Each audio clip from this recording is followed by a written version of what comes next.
It's always like your birthday with a package from China, so let's go. Hey guys, welcome back to the channel. It's awesome that you're tuning in, because in this video we're going to take a close look at the Retro Game Edition, the HD with Famicom, Super Famicom, Mega Drive, Game Boy Advance and Classic Game, the Retro Game System. But this doesn't make any sense if you ask me, because there is no real name. It says here Classic, and here it says like Classic Game Console, and that's the weird thing with these, let's say, Retro Game Edition NES clone devices. No idea what you're going to get, and after all those years doing reviews, you're still like finding new versions. This is using a 5V with a micro USB for the charging or the adapter, an HDMI. So we do also have like an AV out, so that's pretty cool. So you do have like this dual option. So I must say, like, the first impression is that this thing looks quite interesting and quite weird at the same time. Okay, so the controller is just a 4-button, so I'm more like, alright, help me out with this one, because how will this work with Mega Drive? Oh wait, it don't. It doesn't. Like, it makes no sense whatsoever. So, yeah. You know, like, they're trying, but so far I know there is no way of adding a new controller, because even they have like an original controller ports, you have a problem that let's say a different controller with the same connection will not work on this device. So this is what we're going to get, of course. Hey, they give me like an adapter this time, cool. And then we do have like the user manual, yep. So it's going to be the toilet paper deluxe. Oh, here we do have like this thing called the HD Retro Game, and the type is the EMX, the 033. Alright, so this is like a really pointless manual, there's nothing much in it, and it's even filthy. Ugh. But when you're looking at the device itself, it has a very interesting, let's say, form factor. Yeah, it looks like a NES Mini Classic, but that isn't. We're going to get two controller ports. I think they're like upside down over here, port 1 and port number 2. Then we do have like the reset button over here, and here we're going to get the on and off switch. And at the back we're going to get this weird looking, let's say, white, I think it's a sticker that they basically put over the connections. But we're going to get a micro USB, AV out, an HDMI out, and we do have like a TF card, I love to say it, but there's a micro SD card. And this thing is, yeah, seriously like 512 megabyte. So we'll take a close look at the menu. I must say, like, let's first boot it up. It's going to be quite interesting. We're going to get ourselves the same boot up like the X series handheld. Think about the X6, the X16. And yeah, another weird thing is like, you can see like it switches from the NES, and out of nothing it switches to a second menu over here. But what are we going to get? So we do have like NES, Super Famicom. And again, Super Famicom, it's pointless because we're only having like 4 buttons on the controller. System settings, Mega Drive, Game Boy Advance. We're just going to test it out, and oh yeah, this is absolutely the same kind of quality and software. Oh boy, I can tell you that is not a good thing, simply because, oh man, what the hell, effect settings, language, adjust screen offset. Okay, so that's basically what we're going to get. Let's see if we can change this out. Oh, there we go. Okay. Okay, it seems to be I cannot set the other one. That's whatever. So let's try NES. Let's see what we're going to get. Are we going to get a typical like menu? Alright, so that's it. That's the main menu. There is no aspect ratio whatsoever. So let's try some games and let's see how good or bad the emulation is. Before we're going to boot up a game, you do have the option to load the progress, and we have settings over here. Here we do have the option to have a different screen size. But let's put it on scale, oh no, wait, it is original size. That's the thing that we need to choose. So let's see what happens when we're going to restart the game. Yeah, alright, so I'm hoping select and start will bring me back to the option, settings, scale. Let's see what happens when we're doing to do that. And return to game. Ah, there we have it. We do have aspect ratio with this.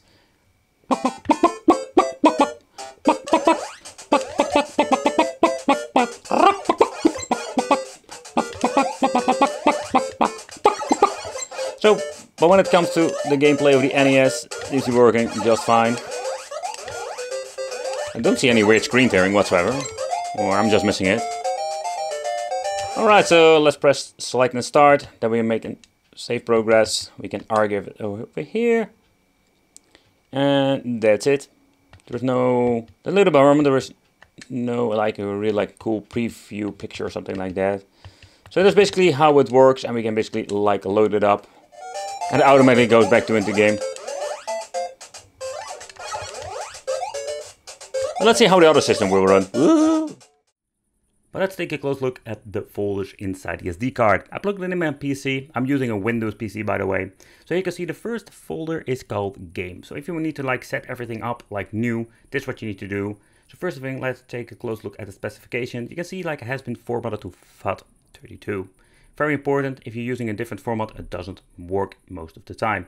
It's only like 512 gigabytes, so we don't have a lot of space. But the files that you want to add are not big, so we can still add a lot of stuff.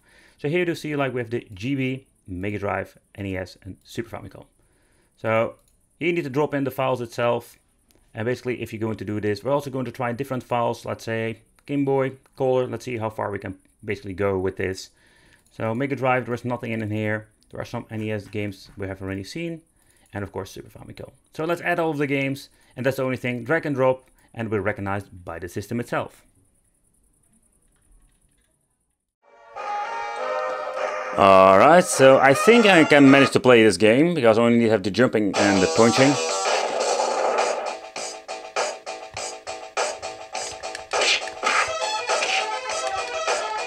I did have some slowdowns, but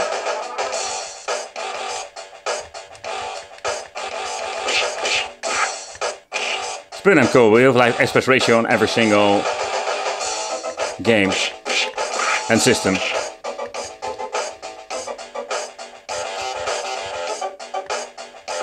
I messed up. Absolutely.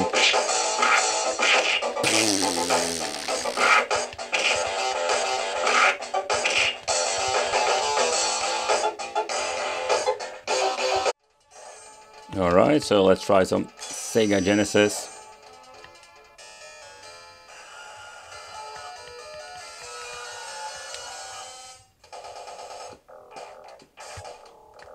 It seems to be that it runs pretty damn good. Don't hear any weird things going on with audio. So it's really surprising that it actually works.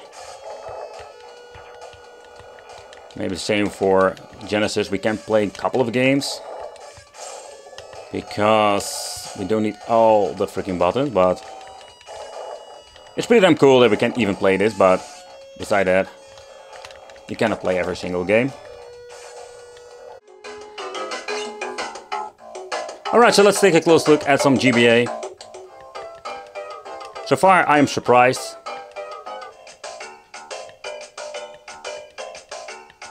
Seems to be working just fine.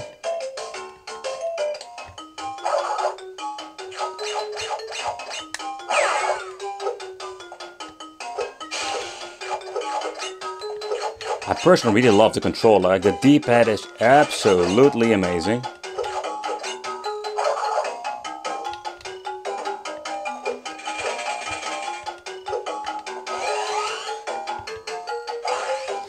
But for GBA we do have, let's say, enough buttons. If they map them correctly, that's a different story, but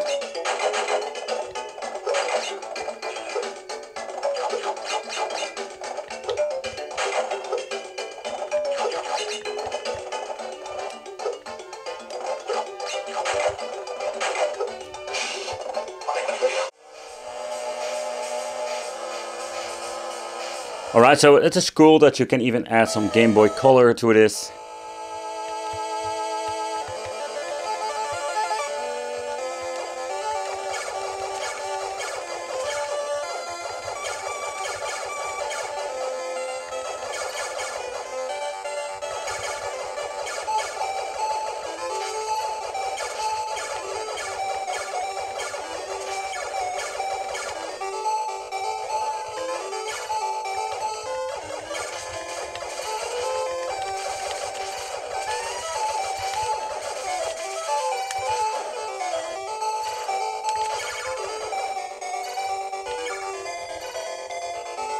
But still, I wonder, is it possible to basically plug in a Mega Drive controller to begin with?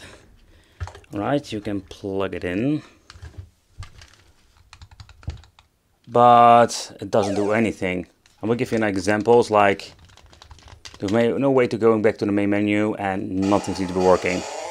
So we're stuck with the fake ones. Can't get it out.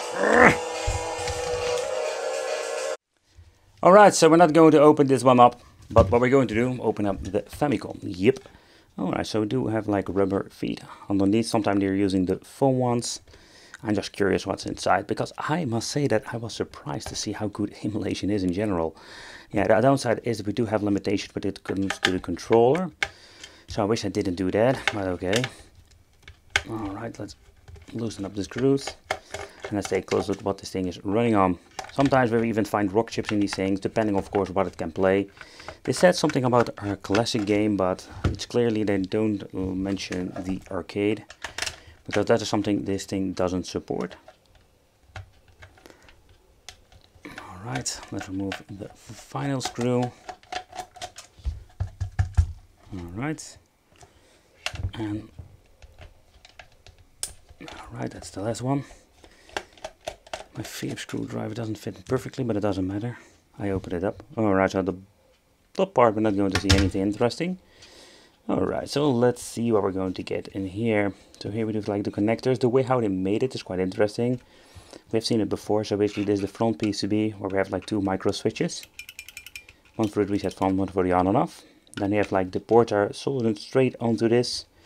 We do have like this interesting big piece of plastic, chunk of plastic that gives this thing basically like a distance or space, or basically like a spacer, how you want to call this. The ribbon cable goes from this big PCB where everything is connected to the main board over here. So this thing has the G1005 chip inside, also called the ZC52FBA or something like that. Yeah, FB, whatever. Doesn't make any, let's say, sense to me. We do have like Windbone chip over here, and here have the Unix or Hynix, how you pronounce this. But specification wise, these are like really low power chips, because yeah, let's be honest, there's nothing much it needs to play. Nowadays NES can be played on a freaking potato, huh?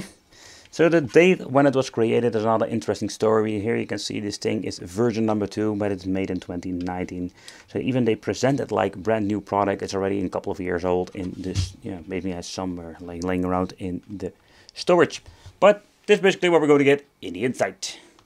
And for the people wondering, does this device also have an AV out function that works? Yeah, it actually works. Do you know what's kind of funny? When you're looking at the display itself, the image quality is absolutely the same. And this basically explains that they're using the AV out signal and just upscaling, or basically like converting it to HDMI. So even this thing does have HDMI, it's still a pretty damn horrible basic AV out signal. But okay guys, so this is what we're going to get. It's always so much fun to testing out these products, because this is absolutely a big surprise. Not this thing is absolutely like supremely good or something.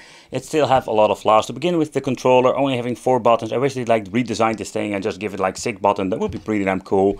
But in overall, I was surprised to see how good it plays. The D-pad is kind of clickish, but it's absolutely amazing, especially when you're looking at the curve of the D-pad. I really enjoyed playing some games with this. The system itself is also a surprise. We do have like multiple systems that works, and the emulation performance is not bad at all, for once. But yeah, this is basically what you're going to get. Let me know in the comments, what do you think of this? I want to thank you for watching. Consider subscribing, give this video a like, and it would be great to see you in the next video.